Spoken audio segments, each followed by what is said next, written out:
نہ انسان اپنی مرضی سے پیدا ہوا اور نہ اپنی مرضی سے مرے گا، پھر کیوں وہ اس کے بیچ کا وقت اپنی مرضی سے گزارنا چاہتا ہے؟ اگر چیزیں تمہاری مرضی کے مطابق ہو رہی ہیں تو تم بہت اچھی قسمت والے ہو، لیکن اگر نہیں ہو رہی تو تم بہت خوش قسمت ہو، کیونکہ وہ اللہ کی مرضی کے مطابق ہو رہی ہیں۔ انسان کی طاقت اور بساط صرف اتنی ہے کہ وہ سانس لینے پر بھی اللہ کی مرضی کا محتاج ہے۔ جس راستے کو خدا نے تم سے موڑا ہے، اسی پر جاؤ گے تو سکون کیسے پاؤ گے؟ جب تم بند دروازوں پر راضی رہنا سیکھ لیتے ہو، تب اللہ تمہارے لیے معجزوں کے دروازے کھولتا ہے۔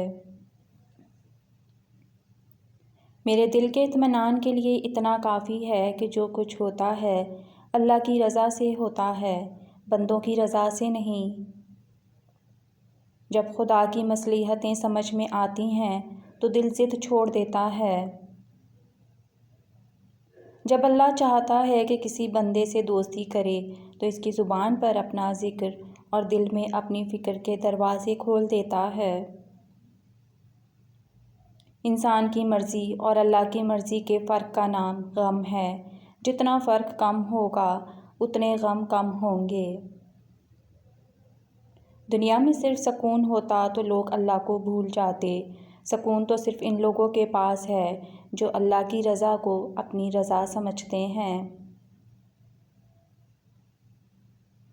اللہ کی رضا کے لیے کبھی کبھار اپنی من پسند چیزوں کو بھی چھوڑنا پڑتا ہے۔ دنیا سے تھکا کر وہ آپ کو یہی بتانا چاہ رہا ہے کہ بتا کون ہے تیرا میرے سوا، کون سمجھتا ہے تیرا درد میرے سوا۔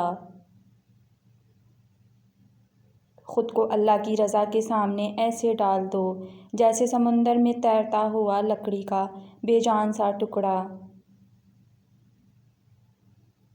یہ دنیا قرار کی جگہ نہیں، یہاں چین بس اللہ کے ذکر میں ہے، اس شے میں جسے اللہ وجہ تسکین بنا دے۔ جب تم اپنے کامل یقین اور صبر کے ساتھ اپنے رب کی رضا میں راضی ہو کر چلتے رہو گے تو پھر یاد رکھو معجزے دور نہیں ہیں۔ راضی رہا کرو ہر وقت خدا کی رضا میں، تم سے بھی بہت مجبور لوگ ہیں اس جہاں میں۔ جب اللہ تمہاری کہانی بدلنا چاہتا ہے تب وہ تمہیں تہجد سے نوازتا ہے۔ فرض نمازوں کے بعد تہجد وہ واحد نماز ہے جو اللہ سے کن کہلوانے کی طاقت رکھتی ہے۔ سنو، تمہاری تہجد وسیلہ بنا سکتی ہے معجزوں کو پانے میں۔ تہجد سے اللہ مل جاتا ہے، پھر اس چیز کا ملنا کیسے ناممکن ہے جسے تم تہجد میں مانگ رہے ہو۔ تہجد میں آنکھ سے گرنے والا آنسو اکثر دعاؤں کی قبولیت کا وسیلہ بن جاتا ہے۔ حضرت ابو ہریرہ رضی اللہ تعالیٰ عنہ سے روایت ہے کہ رسول اللہ صلی اللہ علیہ وآلہ وسلم نے ارشاد فرمایا، جب رات کا آخری تہائی حصہ رہ جاتا ہے تو اللہ تبارک و تعالیٰ آسمان و دنیا کی طرف نزول فرما کر ارشاد فرماتے ہیں، کوئی ہے جو مجھ سے دعا مانگے اور میں اس کی دعا قبول کروں، کوئی ہے جو مجھ سے سوال کرے اور میں اسے عطا کروں، کوئی ہے جو مجھ سے مغفرت چاہے اور میں اس کی مغفرت کر دوں۔ تہجد پڑھا کریں، کوئی ملے یا نہ ملے اللہ مل جائے گا۔ تہجد اگر لاڈلی ہے تو اس تک پہنچ جانے والا اللہ کا سب سے لاڈلا بندہ ہے، اور جب لاڈلا فرمائش کرتا ہے تو اسے رد کرنے کی کوئی گنجائش باقی نہیں رہتی۔ تم تہجد تک خود نہیں جاتے بلکہ تہجد کو تم تک لایا جاتا ہے۔ تم سجدوں کو نہیں چنتے بلکہ تمہیں سجدوں کے لیے چنا جاتا ہے۔ میں نے دیکھا ہے تہجد کی نماز پڑھنے کے بعد ناممکن کو ممکن ہوتے ہوئے۔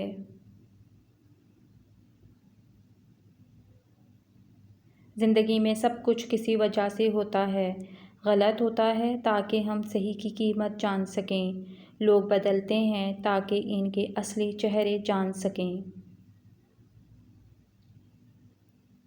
زندگی میں کچھ پل ایسے آتے ہیں جنہیں ہم چاہ کر بھی اپنی یادداشت سے نہیں مٹا سکتے۔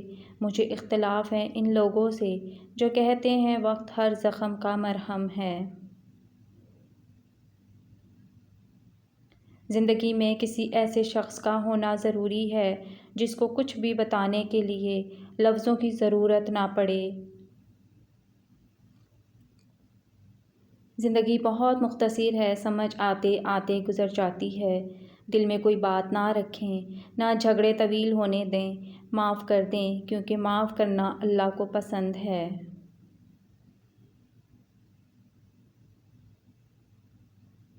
مجھے ان لوگوں کی پرواہ نہیں جو میرے دشمن ہیں، محتاط ان لوگوں سے رہتا ہوں جو میرے ساتھ ہوتے ہوئے ذہن میں بغض اور نفرت رکھتے ہیں۔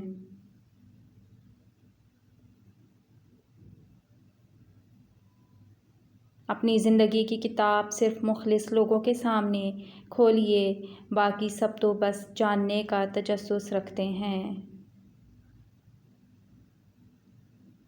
اگر دوستی تمہاری کمزوری ہے تو تم دنیا کے سب سے طاقتور انسان ہو۔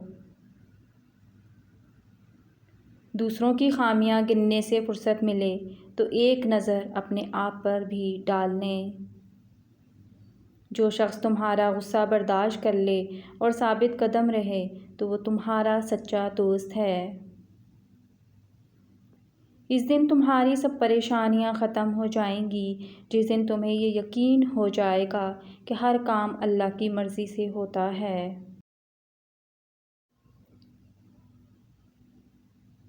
مٹا کر اپنی ہستی کو سراپا جستجو ہو جا، تو جو چاہے گا وہ ہوگا، جو وہ چاہتا ہے تو ہو جا۔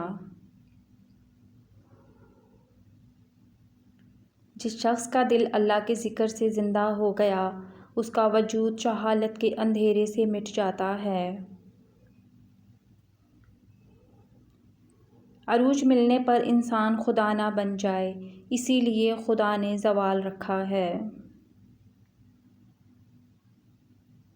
جو ذات درختوں پر بیٹھے پرندوں کو نیند میں مرنے نہیں دیتی، وہ ذات بھلا انسان کو بے یار و مددگار کیسے چھوڑ سکتی ہے؟ غصہ شیطان سے، اور شیطان آگ سے پیدا کیا گیا ہے، اور آگ پانی سے بجھائی جاتی ہے، اور جب تم میں سے کوئی غصہ ہو تو اسے وضو کر لینا چاہیے۔ آپ صلی اللہ علیہ وسلم نے فرمایا، جنت میں ایسے لوگ داخل ہوں گے جن کے دل چڑیوں کی طرح نرم ہوں گے۔